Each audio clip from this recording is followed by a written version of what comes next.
आपके राहुल गांधी एक बार प्रचार के लिए अभी तक गुजरात नहीं गए, ये सवाल आपको नापसंद आ जाता है? क्या बात कर रहे हैं आप? एक सवाल पूछ लें तो आपको दिक्कत हो जाती है।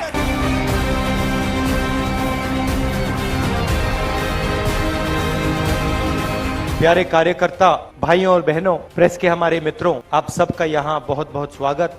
राहुल जी तुम आगे बढ़ो, राहुल जी तुम आगे बढ़ो। द लाइव टीवी, सच सबसे आगे।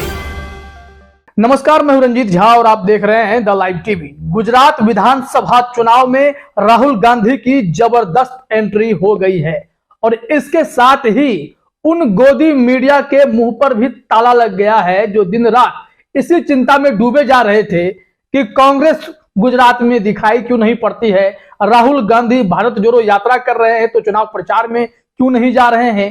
तो हर किसी के मन में यही इच्छा थी कि राहुल गांधी वहां जाएं, लेकिन राहुल गांधी किसी के कहने या किसी के सुनने पर नहीं चलते हैं। उनकी अपनी रणनीति होती है और उस रणनीति के हिसाब से राहुल गांधी ने गुजरात में आज दमदार एंट्री दिखा दी है, जोरदार दस्तक। आप विजुअल्स देखिए, इसमें भीड़ भी दिखाई पड़ेगी और राहुल गांधी का अपना अंदाज भी दिखाई पड़ेगा। खास करके उन गोदी मीडिया के जुबान पर ताला लगा है जो दिन रात सिर्फ यही सवाल करते थे, अंजना ओम कश्यप हो या रूबिका लियाकत हो या फिर कई ऐसे पत्रकार अलग अलग चैनल पर, सबके वही सवाल थे कि कांग्रेस और राहुल गांधी चुनाव प्रचार में क्यों नहीं है। अगर चुनाव गुजरात में है तो इनकी यात्रा दक्षिण में क्यों है, महाराष्ट्र में क्यों इनकी यात्रा निकल रही है। तो फिर इन्होंने भी प्लान बता दिया कि कांग्रेस कैसे काम करती है, किसी के उकसाने पर नहीं, अपनी रणनीति के हिसाब से। और राहुल गांधी ने गुजरात में चुनावी बिगुल फूंक दिया है। कांग्रेस अपनी स्ट्रेटेजी के तहत पहले से गुजरात में चुनावी समर में कूदी हुई है, लेकिन राहुल गांधी ने आज वहां पर मुहर लगा दिया कि कांग्रेस की लहर वहां काफी मजबूत है। इस दौरान उन्होंने भारत जोड़ो यात्रा की जिक्र भी की और बताया कि कैसे लाखों लोगों का समर्थन उन्हें मिल रहा है। कई लोगों के पैर में छाले पड़ गए, फिर भी लोग उनके साथ चल रहे हैं। इतना ही नहीं, इस भारत जोड़ो यात्रा के दौरान 2 लोगों की मौत भी हो गई, फिर भी यह यात्रा नहीं रुकी। कई लोगों ने इस यात्रा पर सवाल खड़े किए बावजूद पैदल चलने का सिलसिला लगातार चलता ही रहा, अनवरत आज भी जारी है। कन्याकुमारी से जो सिलसिला शुरू हुआ है वह श्रीनगर तक जाना है और राहुल गांधी लगातार पैदल चल रहे हैं और बिना आराम किए महाराष्ट्र से राहुल गांधी गुजरात पहुंचे और जनसभा को संबोधित किया। इस दौरान उन्होंने सारी घटनाओं की याद जो है लोगों को दिलाई कि कैसे कैसे भारत यात्रा शुरू हुई। और फिर बात आई आदिवासी पर। उन्होंने अपनी दादी इंदिरा गांधी का जिक्र करते हुए बताया कि उन्हें एक किताब बहुत पसंद है जिसमें आदिवासी की चर्चा है। तो इंदिरा गांधी ने उन्हें समझाया था कि बेटे, ये हिंदुस्तान के सबसे पहले लोग हैं, अगर इस धरती पर कोई है तो आदिवासी सबसे पुराने हैं। यहाँ की जंगल, जमीन, पानी, हवा, सब पे अगर किसी का पहला हक है तो वो इन आदिवासियों का है। और फिर इसी के हवाले से उन्होंने बीजेपी पर निशाना साधा कि जिस जंगल पानी के सहारे ये आदिवासी हैं, ये बीजेपी वाले उसी को छीनने में लगे हुए हैं। आइए जरा सुनते हैं उन्होंने क्या कुछ कहा है। आदिवासी शब्द प्रयोग किया। आदिवासी मतलब जो सबसे पहले यहां पे रहते थे। ये मैंने आपसे बहुत गहरी बात बोली है। मैं आपसे कह रहा हूं कि इस देश के पहले मालिक आप हो। मतलब आपसे ये देश लिया गया है। अब एक दूसरी विचारधारा है। बीजेपी के लोग आपको आदिवासी नहीं कहते, क्या कहते हैं आपको? वनवासी। वनवासी। वो आपको ये नहीं कहते कि आप हिंदुस्तान के पहले मालिक हो, वो आपको कहते हैं आप जंगल में रहते हो। फर्क समझ में आया?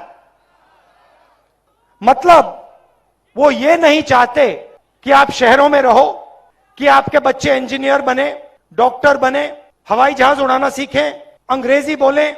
वो ये नहीं चाहते। वो चाहते हैं कि आप जंगल में रहो, मगर वहां नहीं रुकते। उसके बाद वो आपसे जंगल छीनने का काम शुरू कर देते हैं। तो सुन लिया आपने, राहुल गांधी ने बहुत ही स्मार्टली गुजरात चुनाव में आदिवासी का मुद्दा छेड़ दिया।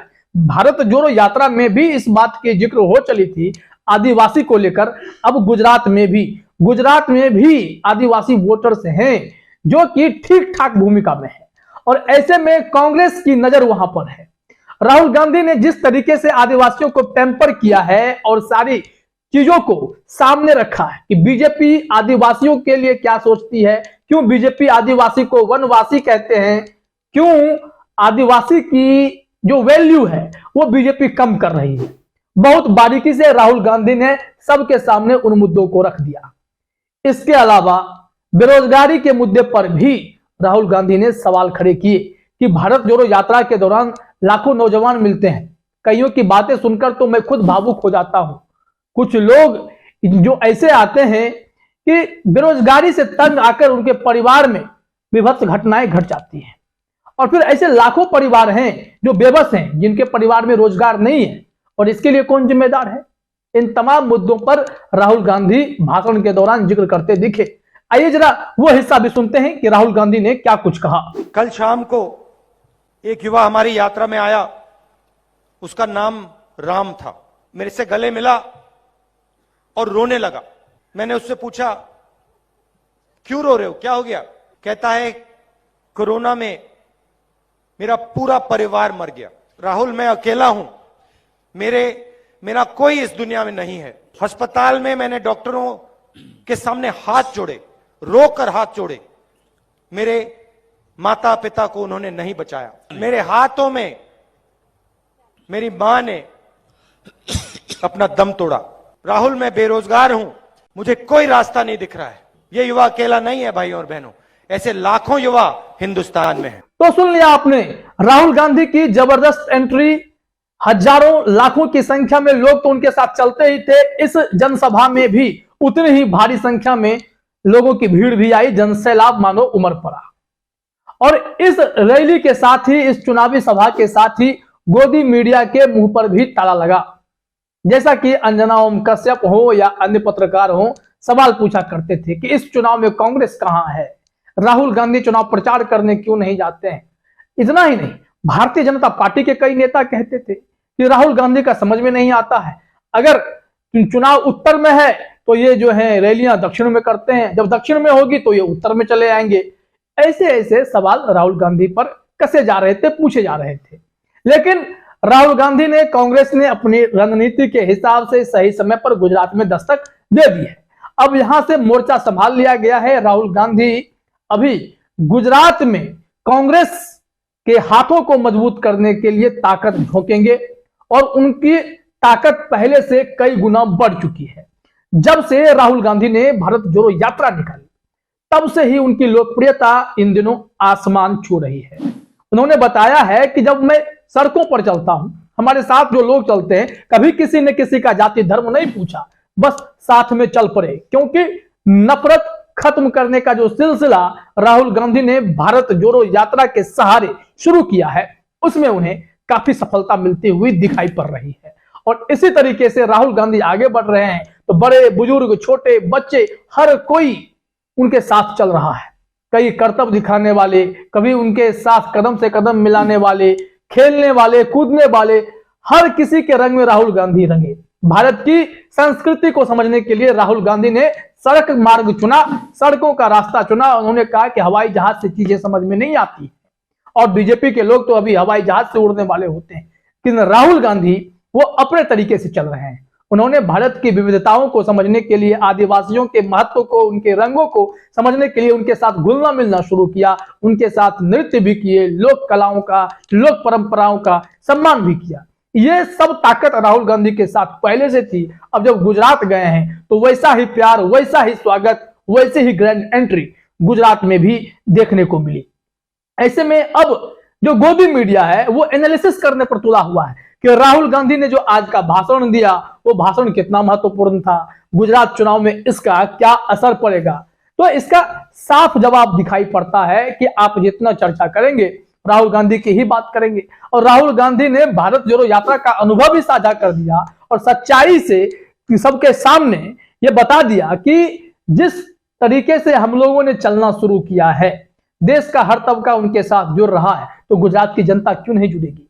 गुजरात के कई लोग तो उनके साथ हैं ही, गुजरात के आदिवासी उनके साथ क्यों नहीं जुड़ेंगे। तो हर किसी को साथ लेकर चलने की जो प्लानिंग है राहुल गांधी की, जिससे भारत जुड़ता है, भारत में नफरत को खत्म कर जो संघी हैं, चाहे ऐसे जो हिंदुत्व का एजेंडा बुलंद करने के चक्कर में मुसलमानों की भावनाओं को आहत करते फिरते हैं, उन तमाम लोगों से पार पाने के लिए राहुल गांधी ने भारत जोड़ो यात्रा निकाली। अब गुजरात विधानसभा चुनाव में भी कूद पड़े हैं। गुजरात में बीजेपी के लिए तो नींद पहले से खराब है कि 27 सालों के बाद जो एंटी इनकम्बेंसी बनी है उससे ही वो पार नहीं पा रही सही कसर जो है वो आम आदमी पार्टी और कांग्रेस पूरी कर रही है। आम आदमी पार्टी पर कांग्रेस भारी है। हालांकि केजरीवाल का कहना है कि कांग्रेस इस बार दमखम नहीं दिखा पाएगी, लेकिन कांग्रेस सबसे मजबूत पार्टी वहां पर अभी है, सबसे पुरानी भी है और गुजरात में पहले से भी पकड़ रही है। तो इस बार बदलाव की बयार बहती हुई साफ साफ दिखाई पड़ रही है। और वहीं गोदी मीडिया जो सवाल कर रही थी उनके मुंह पर तो बड़ा सा ताला लग गया है। फिलहाल इस वीडियो में इतना ही। आप सभी का हमसे जुड़ने के लिए बहुत बहुत धन्यवाद। द लाइव टीवी, सच सबसे आगे।